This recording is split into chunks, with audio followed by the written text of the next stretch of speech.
Thérèse de Lisieux entre dans le mouvement culturel foisonnant du XIXe siècle qu'elle présente comme un siècle d'invention. Malgré sa courte vie, l'œuvre littéraire de Thérèse de Lisieux est considérable. Un récit autobiographique, Histoire d'une âme, publié dès 1898, honoré par l'Académie française du Grand Prix du Cardinal Grant en 1989, édité en plus de 80 langues et dialectes, à des millions d'exemplaires qui le placent en deuxième après la Bible.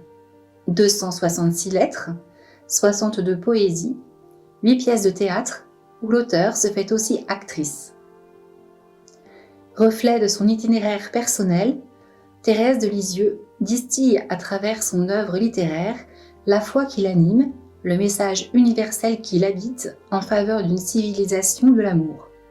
Sa pensée est un humanisme intégral et solidaire en faveur de la justice, de la paix et de la réconciliation entre les peuples, au service de cet appel à l'amour universel. Contemporaine de Marx, Nietzsche, Rimbaud, elle a fasciné et continue de passionner et d'inspirer de grands penseurs et hommes politiques, en commençant par les papes du XXe siècle et des personnalités aussi différentes que Bergson, Bernanos, Piaf, Guiton, mais aussi des mystiques comme Élisabeth de la Trinité, Maximilien Kolbe, Edith Stein, Marcel Vannes, Marthe Robin, Mère Teresa et tant d'autres. À une époque janséniste, où Dieu était plus craint qu'aimé, elle a révélé le visage d'un Dieu qui n'est qu'amour.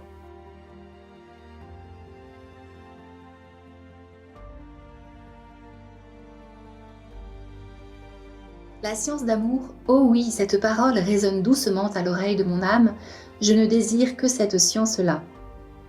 Jean-Paul II la déclare docteur en sciences de l'amour. Cette science d'amour se révèle au service d'un monde solidaire.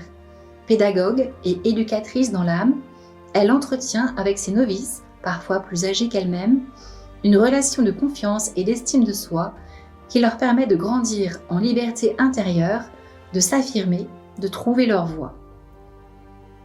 De nombreux établissements scolaires en France et dans le monde portent son nom, qui, au-delà du patronyme, représente une certaine façon d'éduquer les enfants et les jeunes.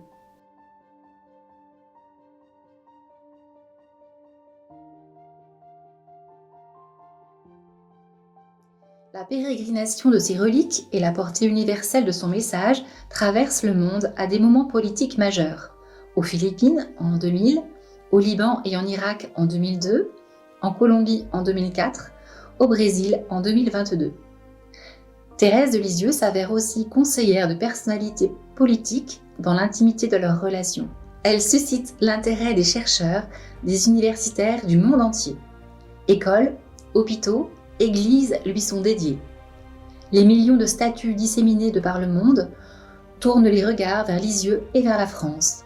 Par son rayonnement, Thérèse de Lisieux contribue aujourd'hui au rayonnement de la France dans le monde.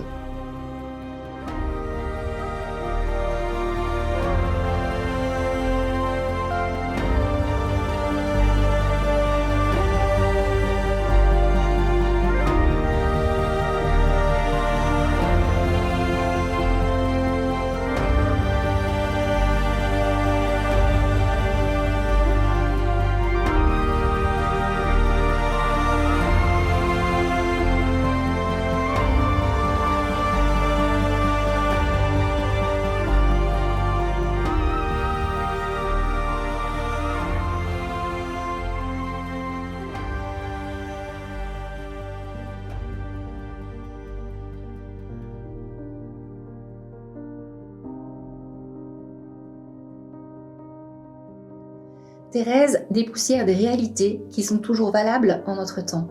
Liberté de conscience, simplicité de vie et de cœur, expérience joyeuse de foi, profondeur de la confiance en l'espérance, authenticité de l'amour, chemin d'intériorité.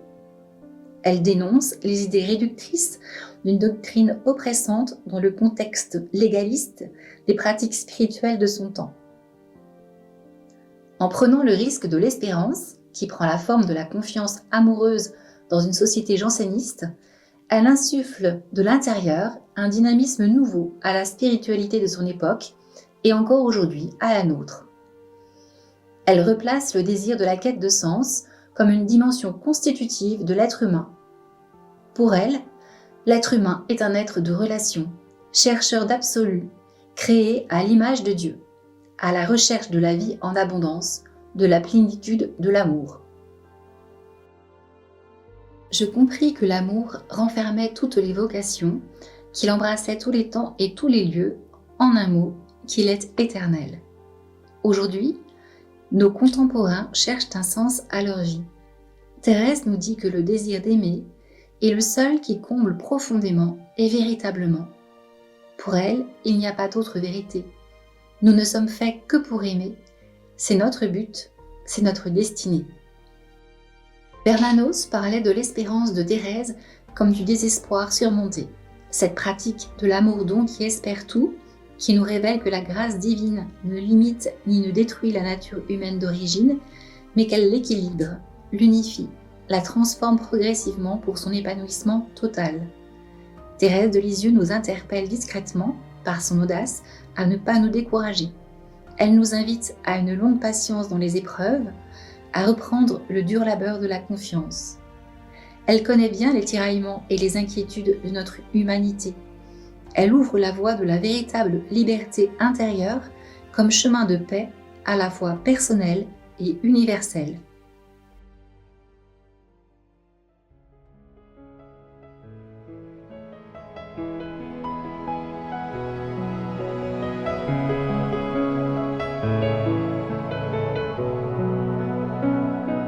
Je marchais seule sur ce chemin, une âme s'éveillait au loin, une âme aussi belle que le ciel. Elle était si jeune et si frêle, mais ses mots chantaient sans pareil, tout l'amour et la grâce, et d'un Dieu les merveilles. Il est des vies sur nos chemins qui nous révèlent ce destin. Quand la terre et les cieux semblent briller enfin, de la plus belle voix d'enfant et de son nom devenu grand, touchons toutes les vies qui s'ouvrent à l'infini. Comment chacun de ses poèmes qu'elle écrivait comme l'on s'aime, un peu d'amour et une fleur pour chaque jour. Et dans les battements de son cœur, unis à ceux de son sauveur, ses mots comme une braise, elle s'appelait Thérèse.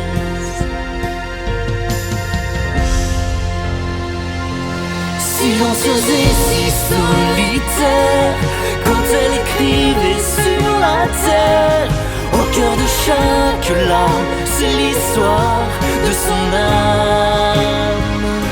Ces mots donnés comme l'amour, pour moi résonneront toujours, pour ces millions de cœurs qui cherchent le bonheur, et que sa vie résonne encore et nous dévoile ses trésors. Ces mots comme une braise, elle s'appelait Thérèse, elle s'appelait Thérèse, elle s'appelait Thérèse, elle s'appelait Thérèse.